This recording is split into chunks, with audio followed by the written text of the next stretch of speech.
함께 하시면 좋겠습니다. 자, 오늘 우리에게 주신 하나님의 말씀은 마태복음 4장 4절의 말씀이에요. 한 절의 말씀이네요. 짧죠? 자, 주보를 보셔도 되고 또 앞을 보셔도 괜찮습니다. 마태복음 4장 4절 한 목소리로 함께 읽겠습니다. 예수께서 대답하여 이르시되 기록되었으되 사람이 떡으로만 살 것이 아니요 하나님의 입으로부터 나오는 모든 말씀으로 살 것이라 하였느니라 하시니 이는 하나님의 말씀입니다. 아멘.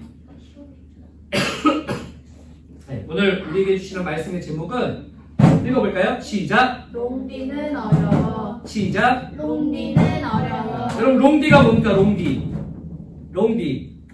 롱디예요. 롱디. 롱 디스턴스. 먼 거리, 긴 거리를 말합니다. 장거리 연애를 뜻할 때 이거 롱디라고 그러거든요. 사람들이 말할 때 몸이 멀어지면 마음이 멀어진다 그랬어요. 여러분 그래서 거리가 멀어지면 롱디입니다. 롱디. 롱디는 어려워요. 이루어지기가 좀 어렵습니다. 이게 연애만이 아니에요. 제가 주중에 이제 분당으로 세미나를 다녀왔는데 파주 북쪽에서 경기 남부인 이 분당까지 가려니까 2시간 반이 걸리더라고요. 전철 타고 2시간 반. 네, 되게 엄청 길었어요. 가다가 지치고 오다가 지치고 막 이런 게 있습니다. 롱디는 여러분 어떤 상황에서도 좀 쉽지 않은 것 같아요. 네, 중학교 때 저는 친구들과 달리 혼자 학교를 40분 거리 되는 그 버스 타고 다녔거든요. 시외로. 학교 가는 게 너무 힘들었어요. 키도 작은데 버스 타고 만원 버스 타고 가는 게 너무 힘들어서 그때 어떻게 했냐면 그때부터 저는 일찍 일어나서 이제 6시 반에 학교 가고 막 이랬습니다. 그래야 좀 사람이 없을 때 학교를 편하게 갈 수 있습니다. 이게 버스 안에서 이 손잡이도 안 잡아지고 사람들 막 찡기면 키 큰 헝아 누나들 이 가방이 머리에 이렇게 있는 거예요. 엄청 힘들었어요. 학교를 멀리 다닌다, 또 교회를 멀리 다닌다, 뭐 너와 나가 거리가 멀다, 이런 거 다 문제예요. 어렵습니다. 여러분 저는 신앙생활에도 롱디가 있다고 생각해요. 특별히 신앙생활의 본질이라고 할 수 있는 성경 말씀과의 거리를 따져볼 때 롱디가 되면 무너집니다.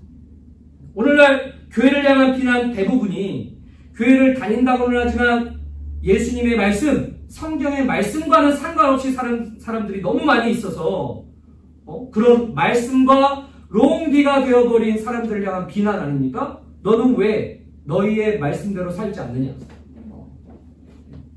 이런 것들을 생각해 본다면 여러분 나와 성경 말씀과의 거리를 따져본다는 것은 굉장히 중요한 일이라고 생각합니다.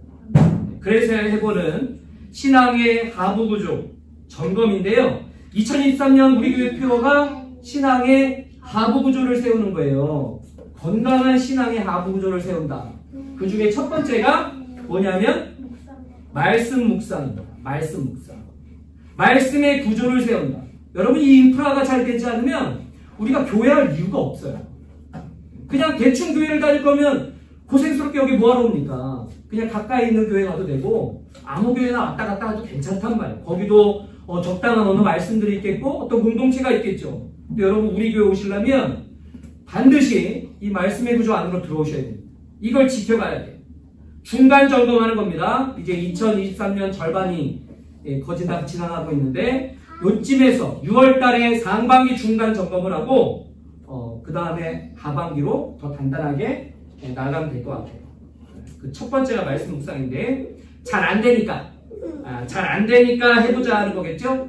여러분 원래 말씀을 들어야 되실 분들은 여기 이렇게 안 오시는 거예요.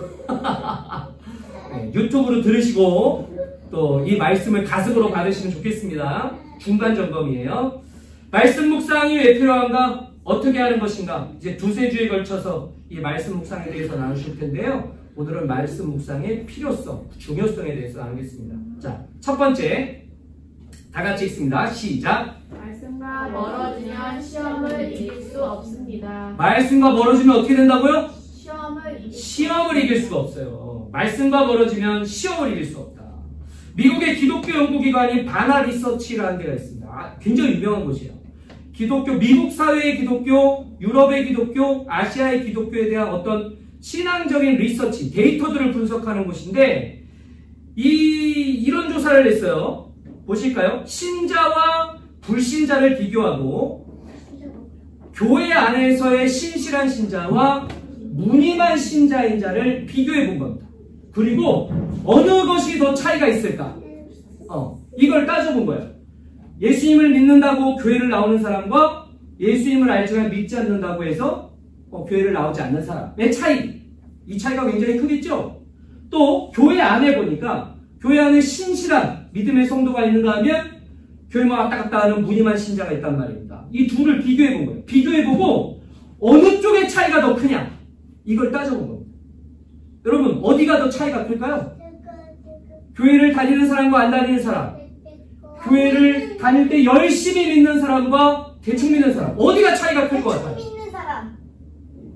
대충 믿는 사람이 클 것 같아요? 네. 맞았어요. 여러분, 놀랍게도 신자와 불신자의 차이보다 예수님을 열심히 신실하게 믿는 사람과 대충 다니는 사람과의 차이가 더 컸단 말이에요. 이게 무슨 뜻이겠어요? 신자와 불신자의 차이는 별로 없다. 신자와 불신자의 차이는 별로 없다는 거예요. 그냥 교회 왔다 갔다 하는 거 외에는 일상생활에서 보면 별로 크지 않더라. 그만큼 교회가 세상과 다르지 않아졌다는 거예요. 이 교회에 세속화라고 하는데 교회에 세속화라는 게 이미 모든 교회 안에 보편적인 현상이라고 이 데이터 결과가 나왔단 말이에요. 또 따져보니까 교회 안에 진짜 믿음이라고 할 만한 성도를 찾아보기가 어려워졌다는 거예요. 여러분, 이게 교회의 현실이란 말입니다. 그렇다면 교회가 세상과 별 차이가 없어지는 원인, 교회 안에 사람들이 열심히 믿는 사람과 그렇지 않은 사람의 차이가 더 커진 원인, 여기 이 원인이 뭐가 있는가 따져봤더니 그 핵심에 성경 말씀이 있단 말이에요. 성경 말씀. 여러분, 성경 말씀을 진짜로 믿는가, 말씀을 깊이 읽고 삶에 적용하는가, 이게 있느냐 없느냐에 따라서 삶이 완전히 다르다는 거예요.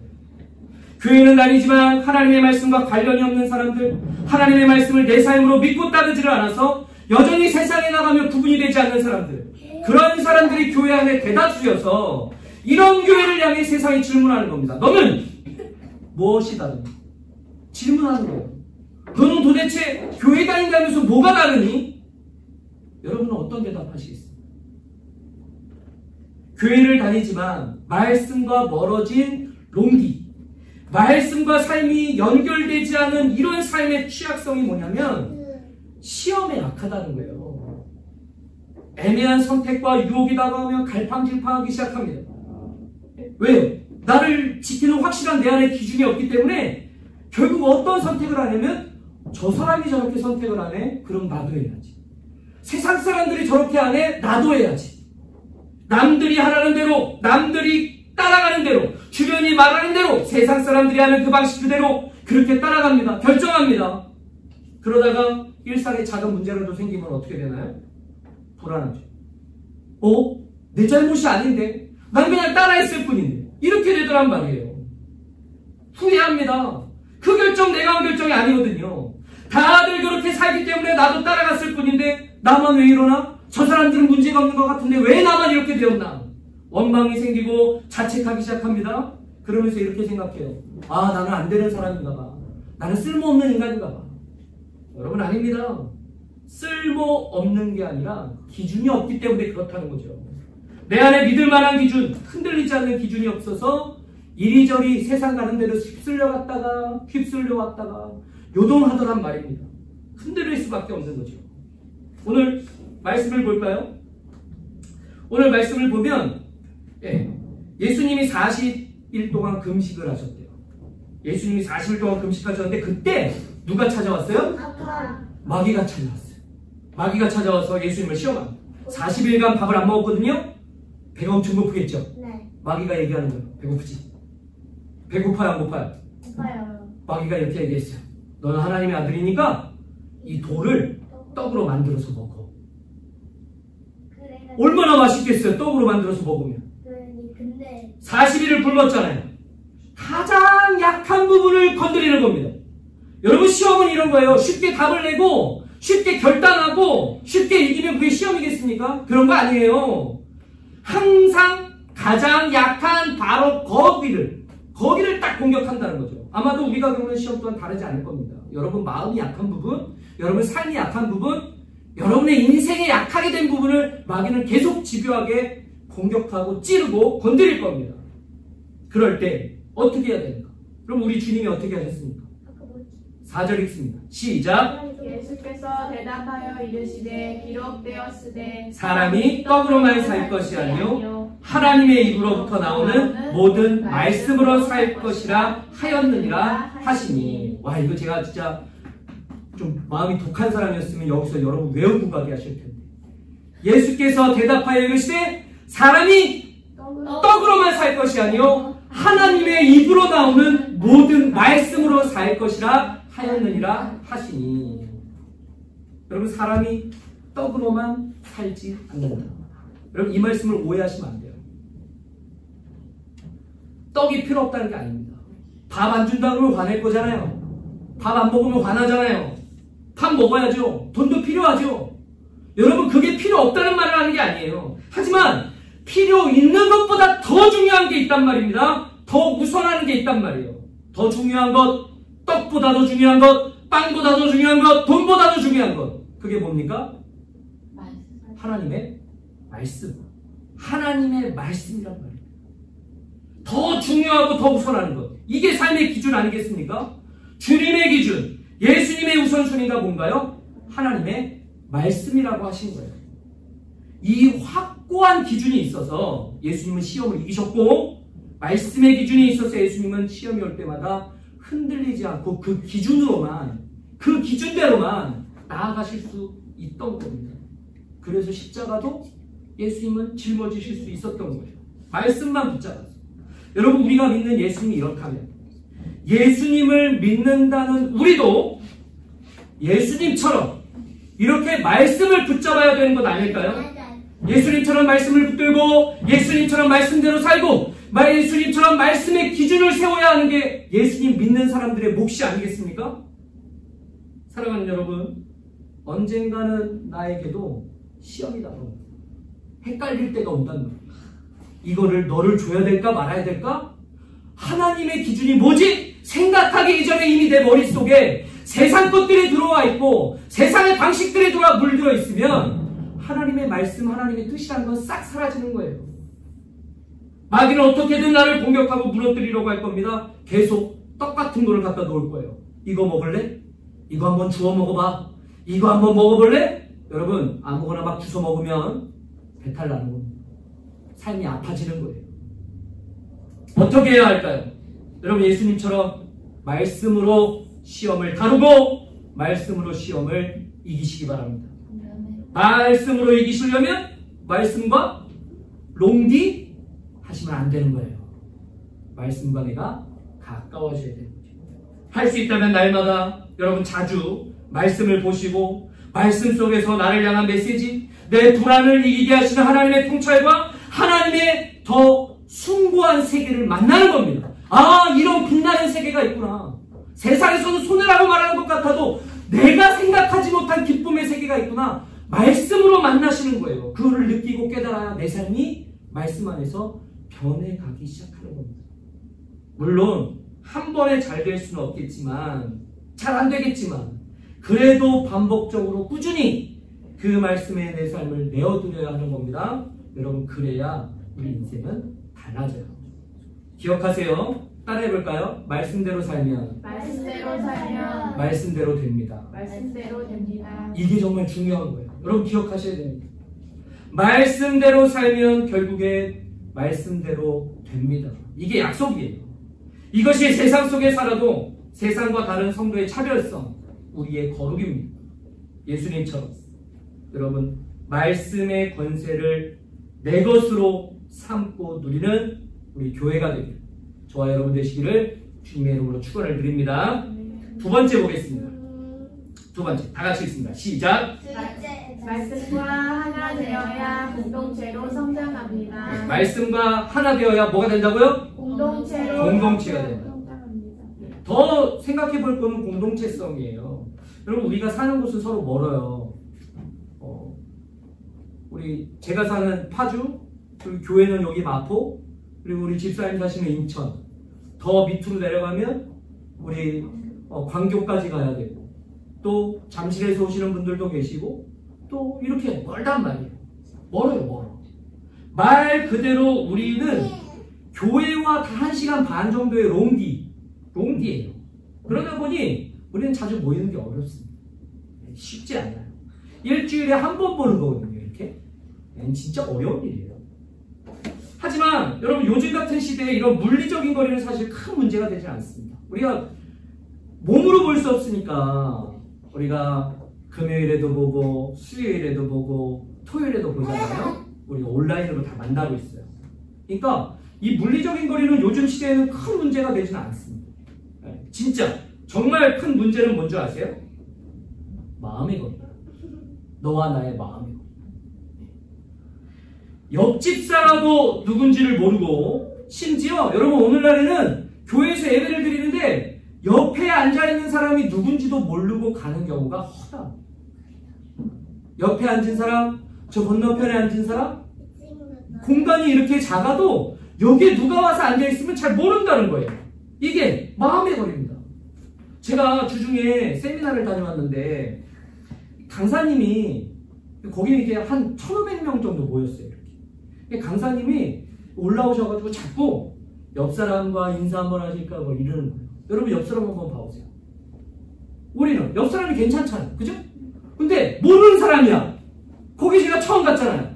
옆에 있는 사람 모르는 사람인데 무슨 시간마다 나오셔가지고 자꾸 옆 사람이랑 인사를 하는 거예요. 이 사람 계속 바뀌고 나도 자리가 계속 옮겨지고 계속 처음 보는 사람이랑 인사를 하라는 거죠. 이게 얼마나 민망하던지. 강사님 입장에서는 분위기 좀 살리려고 아이스 브레이킹 하는 거겠지만, 여러분, 그런 건성 인사는 잘못하면 더 아이스해집니다. 더 얼어붙어. 민망하구만. 이렇게 제가 이렇게 마스크를 하고 있었는데 하도 그러니까 마스크를 이렇게 눈으로 올려버렸어요. 이렇게. 너무 민망해요. 옆에 어떤 아주머니도 계시고 어떤 할아버지도 계시고 서로 민망해요. 이렇게 서로 시켜놨는데 서로 인사도 안 하고 그러니까 서로 무슨 생각을 하냐면, 강사님도 그 앞에서 이렇게 합니다. 민망해요. 뭐 이러시더라고요. 이런 현상을 여러분 초개인화 또는 파평화라고 해요. 초개인화. 아이러니한 것은 여러분, 초개인화 시대임에도 불구하고 작게 쪼개진 이 개인의 거리를 막론하고 요즘에 어떤 일들이 있냐 하면, 서로 어느 곳에서 작은 모임들이 자꾸 일어나는 거예요. 이렇게 저렇게. 그렇게 작은 개인들이 모이는 일들이 빈번하게 많이 나타나더란 말입니다. 그래서 사람들이 이 현상이 신기해서 찾아봤잖아요. 어떻게 이 사람들은 모이는 걸까? 이 사람들은 무엇을 매개로 모이고 만나는 걸까? 찾아봤어요. 이 사람들이 뭘로 만나는 줄 아세요? 관심사로 만나는 거예요. 관심사. 그래서 인스타그램 해시태그 보면 관심사 해시태그가 제일 많아요. 관심사. 작게 쪼개진 개인들이 같은 관심사에 모일 때는 거리를 막론하고 시간을 막론하고 모이더란 말입니다. 사람들이 그렇게 모여서 관계를 맺더라, 잘 모이더라. 이게 느슨한 연대라고 불리는 우리 시대의 아주 사회적인 현상입니다. 이게 오늘날 우리 시대의 현상입니다. 초개인화 시대에 관심사로 언제든지 들어갔다 나올 수 있는 느슨한 연대가 있더라. 여러분, 세상이 이렇게 모임을 갖고 있단 말이에요. 모일 수 없는 환경에서도. 그렇다면 우리는, 교회로 만나는 믿음의 성도들은 공통 분모, 우리의 관심사는 뭐여야 되겠습니까? 이게 바로 하나님 말씀입니다. 교회 오실 때 교회가 좋다. 교회가 좋다? 시설이 좋다? 우리 교회는 환경이 좋아? 우리 교회는 크다? 우리 교회는 목사님이 잘생겼다? 뭐 이런 걸로 모이는 거 아니시잖아요. 그죠? 우리는 뭘로 모이는가? 하나님의 말씀으로 모인단 말이에요. 이게 구약과 신약 수천 년의 역사를 이룬 우리 신앙의 절대가치예요. 이스라엘아 들으라. 쉐마 이스라엘. 그 옛날 광야에서부터 하나님은 말씀으로 성도를 부르셨고 말씀으로 그 성도를 하나 되게 하셨고 말씀이 육신이 되게 하셔서 말씀의 역사로 구원을 이루어내셨습니다. 지금까지도 하나님의 말씀으로 우리 각자의 삶을 침투하셔서 그 말씀으로 인생을 바꾸시고 개인을 바꾸시고 죄인을 의인되게 하시는 일들을 하고 계신다는 거예요. 이런 기준으로 교회의 공동체성을 따져본다면 여러분, 교회가 단단하게 서로 연결되는 가장 강력한 힘은 무엇이냐면 말씀이에요. 교회 가면 재미있어. 이거는 오래가지 못하더란 말이에요. 우리 교회 가면 놀 게 많아. 이거는 오래가지 못하더란 말이에요. 거기에 예쁜 사람이 있어. 그게 오래가지 않더란 말이에요. 교회는 말씀에 붙들릴 때 가장 강력한 공동체가 되고 가장 강한 결속력이 일어나더란 말입니다. 오늘 말씀을 다시 볼게요. 예수님이 광야에서 마귀에게 시험을 받으셨어요. 예수님이 무엇으로 시험을 이기셨다고요? 말씀으로요. 자, 그러면 예수님이 말씀하신 이 말씀은 무엇이냐? 요거예요, 요거. 자, 4절 다시 한번 봅니다. 다시 한번 읽어요. 시작. 예수께서 대답하여 이르시되 기록되었으되. 거기까지. 뭐 했다고요? 기록되었으되. 기록되었을 때. 기록되었을 때. 여러분, 어디인가 써져 있단 말이에요. 그러니까 기록되었을 때 사람의 떡으로만 살 것이 아니요 하나님의 입으로 나오는 모든 말씀으로 살 것이라. 여기가 어디서 기록되어 있단 말이에요. 어디에 기록되어 있게요? 성경. 신명기의 말씀입니다. 여러분, 예수님이 마귀에게 하신 이 성경 말씀은 기록된 말씀, 신명기의 말씀이에요. 아무거나 가져다가 말한 거 아니고 예수님만 알고 있는 특별한 어떤 것만 가져다가 말한 게 아니라 이스라엘 공동체가 다 알고 있는 거, 어렸을 때부터 클 때까지 다 외우고 있는 거, 다 그 말씀을 듣고 자란 거. 이스라엘 민족이 함께 지켜온 말씀, 서로 함께 공유하고 있는 그 말씀을 예수님이 배우셨던 그 말씀을 꺼내셨단 말입니다. 예수님도 하나님 말씀이라는 공통 분모 위에서 말씀을 배우셨고 말씀으로 시험을 이기셨고 그 말씀으로 고치시고 가르치시고 천국 복음을 전하셨던 겁니다. 그러므로 사랑하신 여러분, 우리가 놓치지 말아야 했던 정말 탄탄하게 구축해야 할 하부 구조는 말씀입니다. 이거 아니면 교회할 필요가 없어요. 여러분이 이거 안 되시면 우리가 교회로 모일 필요가 별로 없어요. 아무 데나 가도 되는데 그 교회 가도 이런 거 얘기할걸요? 이게 진짜 중요하단 말입니다.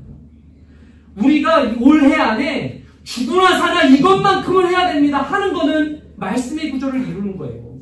서로를 지키는 것도 말씀이에요. 서로를 세우는 것도 말씀이에요. 제가 얼마나 위로를 하면 위로가 될 것이며 여러분들이 저에게 도움을 주면 얼마나 도움이 될 것이며 우리 서로가 기쁘면 얼마나 기쁘겠어요. 여러분, 그런 거는 오래가지 않는다니까요. 우리가 서로 해야 될 일들은 말씀으로 지켜주고 말씀을 가르쳐주고 말씀을 배우고 말씀으로 기도하고 말씀으로 덮어주는 겁니다. 그렇게 서로를 말씀 안에서 신의 성품에 참여하여서 성장하게 우리 서로가 말씀을 꺼내야 된단 말입니다. 대충 해서 되겠습니까? 아니요. 깃털이 안 잡히면 결국 무너지고 마는 겁니다. 우리 교회 언제까지 이렇게 가요? 우리 교회 언제 공간 생겨요? 여러분, 말씀이 안 되는데 공간이 생기면 무슨 의미가 있어요? 그게 무슨 의미가 되냐고 말이에요. 깃털이 안 잡히면 그냥 무너지는 거예요. 나를 넘어서는 말씀의 세계, 너와 나를 연결하는 말씀의 터전에서 함께 지어져가는 저와 여러분 되시기를 축원합니다. 여러분 하시는 일들이 말씀의 세계 안에서 열려야 됩니다. 육아를 하는 것도, 공부를 하는 것도, 태권도를 배우는 것도 말씀의 세계 안에서 봐야 된다. 그래야 내가 이 무술을 배워서 나를 보호하고 너를 지켜주는 일들이 되는 것이고, 내가 이 공부를 배워서 이 세상의 부정확한 것들을 바로잡는 일들이 되는 것이고, 우리가 그렇게 말씀의 세계 안에 있어야 말씀의 사랑으로 이 자녀를 기르는 것이며 가정을 세워가는 겁니다. 마찬가지로 말씀의 세계 안에서 교회가 지어지는 거겠죠. 사람이 많이 모여서 교회가 되는가? 돈이 많아서 교회가 되는가? 아니란 말입니다. 여러분, 말씀으로만 공동체가 된다는 것을 기억하시기 바랍니다. 말씀을 정리합니다. 자, 자수성가 청년 자청이라는 사람이 있어요. 자수성가 청년 자청. 유튜브로 대박 났었어요. 지금은 유튜브 2개째를 만들어서 어마어마해졌는데, 이름은 송명진 씨예요. 본명은 송명진 씨인데, 자청하면 여러분 인터넷에 쫙 나와요. 이 세바시에도 나왔어요. 작년에 이 송명진 씨가 성공하려는 사람들을 위한 책을 썼어요. 그게 뭐냐면 조위인 역행자라는 책을 썼어요. 이런 내용이 나와요. 성공할 방법을 세상 사람들에게 다 오픈하고 다 알려줘도 나는 걱정하지 않는다.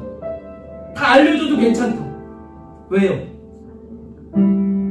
다 알려줘도 진짜로 하는 사람은 1%도 안 된다. 그리고 진짜로 하는 사람이 생기면 그 사람은 경쟁자가 아니라 나의 동역자가 된다는 거죠. 서로 힘이 되고 서로 응원이 되고 격려가 되는 디딤돌이 되는 관계가 되지 경쟁자가 되지 않는다. 근데 실제로 사람들은 성공하는 방법을 다 알려줘도 실제로는 아무도 안 해요. 여러분, 자청이 제시한 성공하는 방법이 뭔지 아십니까? 하루에 2시간 책 읽기, 독서. 또 하나는 하루에 한 편 글을 쓰기. 또 하나는 운동하기. 요 3개. 단지 요 3개요, 3개. 되게 쉽죠? 하지만 하는 사람은 거의 없어요. 하루에 2시간 책을 읽는가? 그것도 못한다는 말입니다. 하루에 한 편의 글을 쓰는가? 그거 못한다는 말입니다. 하루에 운동을 한번 하러 나가는가? 그거 안 한다는 말이죠. 아무리 좋아도 아무리 그럴싸해도 내가 하지 않는 의미가 없는 거예요. 여러분, 교회도 마찬가지입니다. 교회가 아무리 좋은 걸 여러분에게 제공해드려도 내가 하지 않으면, 내가 말씀 안에 거하지 않으면 아무것도 안 되는 거예요. 그래서인지 교회 다니는 사람은 많아도 말씀대로 사는 사람은 별로 없습니다. 말씀을 그렇게 가르치고 말씀을 그렇게 배운다고 하면서도 말씀대로 사는 사람은 없어요. 롱기 돼 있는 거죠. 말씀대로 살지 않으니 말씀대로 되질 않아요. 축복은 남의 일이 되고 변화, 성수, 기적도 다 남의 일이 되고 마는 겁니다. 언제까지 그러실 겁니까? 언제까지 질질 끌려다닐 겁니까? 부탁드립니다. 여러분, 말씀의 세계를 만나 눈이 떠져야 됩니다.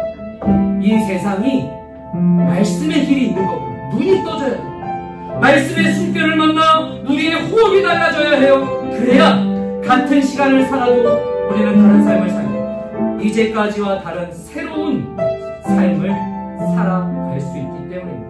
이런 결단이 없고 이런 변화가 없다면 교회가 도대체 무슨 소용이 있나? 이제 5월이 지나가고 6월이 시작입니다. 시작하는 6월, 오직 주의 말씀에 붙들려서 말씀으로 사는 우리 교회, 말씀으로 살아가는 우리 모두가 되시길 주님의 이름으로 축원드립니다. 우리 찬양하고 기도할까요? 자, 말씀 기도 다 같이 읽습니다. 하나, 시작. 말씀에 붙들려 시험을 이기는 성공. 여러분 기도하세요. 말씀에 붙들려서 시험을 이겨야 됩니다. 둘, 읽습니다. 시작. 말씀으로 하나 되는 공동체. 우리 교회가 말씀으로 하나 됩니다. 이 2가지 기도 제목을 가지고 우리가 기도하도록 하겠습니다.